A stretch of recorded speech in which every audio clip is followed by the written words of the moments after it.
Dans la ville de Smara, est-ce que vous aurez plus d'informations sur les responsables?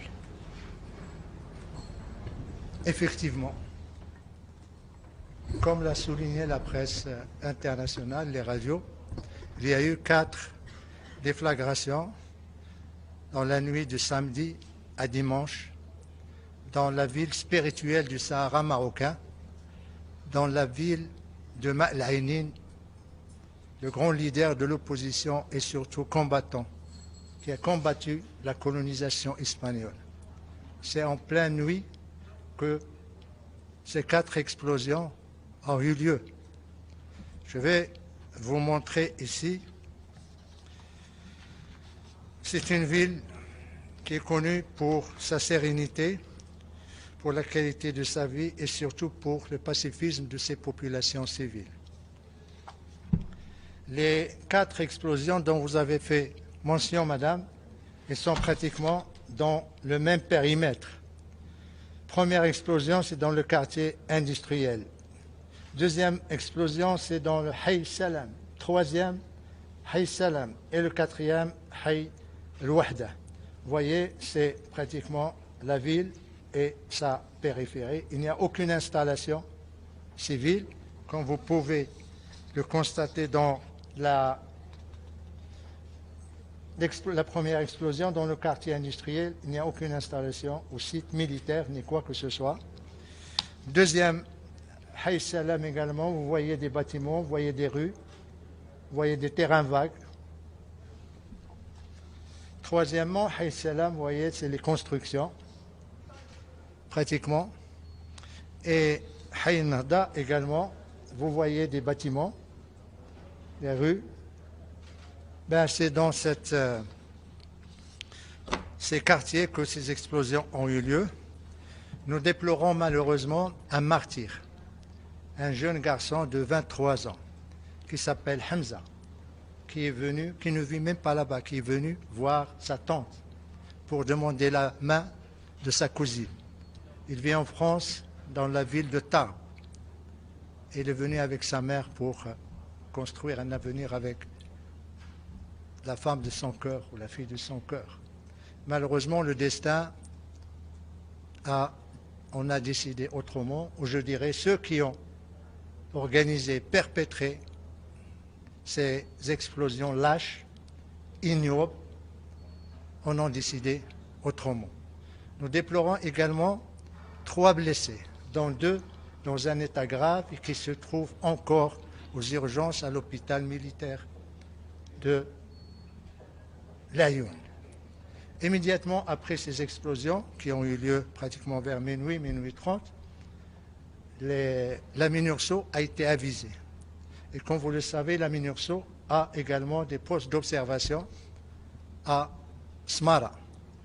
Ils sont venus immédiatement. Ils ont constaté que les explosions ont eu lieu dans des quartiers civils, des maisons civiles, un mort et des blessés civils. Et bien sûr, ils vont faire leur rapport au quartier, ici le headquarter, au secrétariat de l'ONU. Et bien sûr, le Conseil de sécurité sera saisi par ce rapport.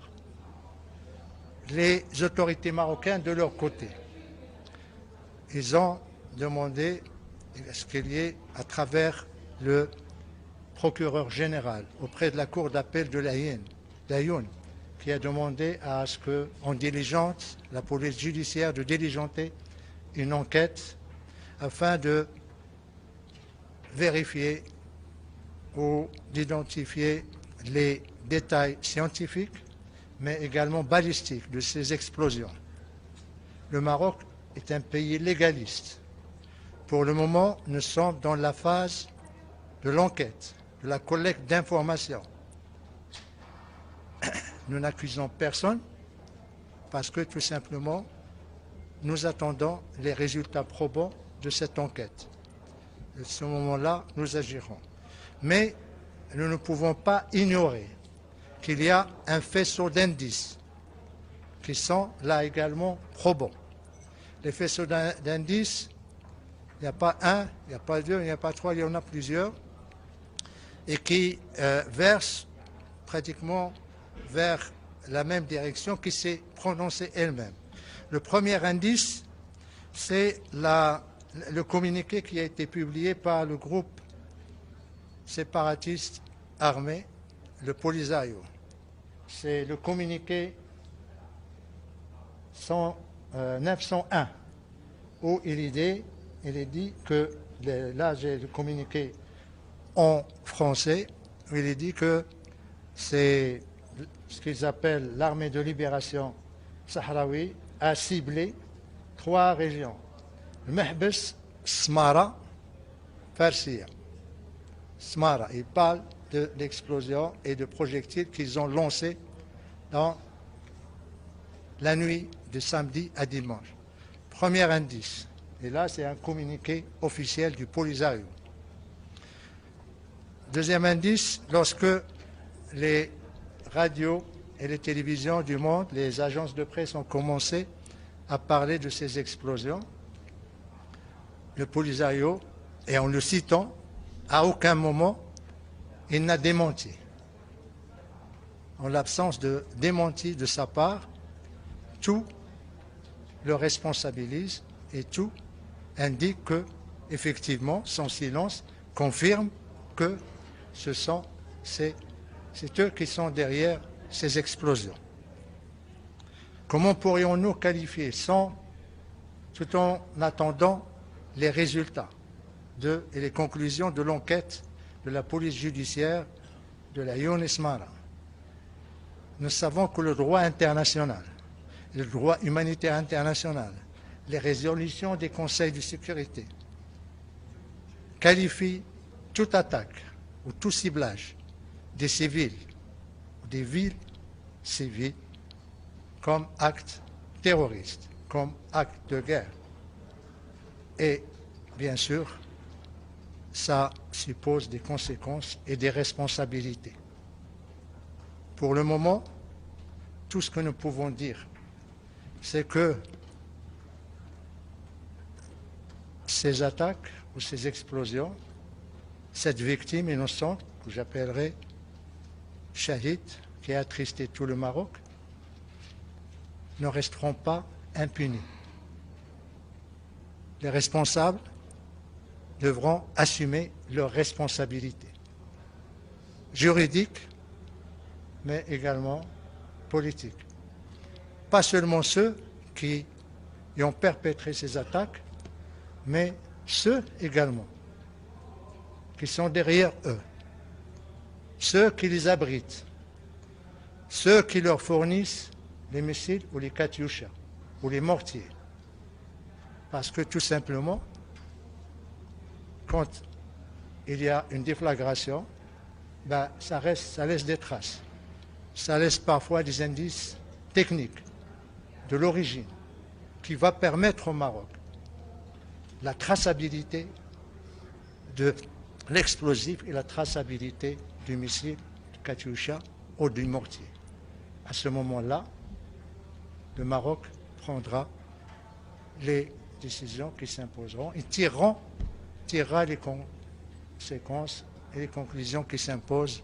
Et bien sûr, le premier à en tirer devra être le Conseil de sécurité, dès lors qu'il aura un rapport détaillé de la part de la MINURSO. La MINURSO est là pour superviser le cessez-le-feu. Le cessez-le-feu a été rompu il y a maintenant 2 ans, quelques mois. Il y a une responsabilité et nous attendons à ce que ce rapport soit rendu public par les Nations Unies afin que tout le monde sache qui cible les civils, qui tue les innocents, qui déstabilise la sécurité dans la région et qui risque de provoquer des drames sur l'ensemble d'un embrasement de la région. Tout le monde doit savoir ça et la communauté internationale, bien sûr, doit juger de ce qui s'est passé. Nous faisons confiance à la MINURSO, nous faisons confiance au Conseil de sécurité pour décider et, bien sûr, le Maroc tirera, comme je l'ai dit, la responsabilité qui s'impose après cet acte que je qualifierais d'ignoble est d'acte terroriste, condamnable.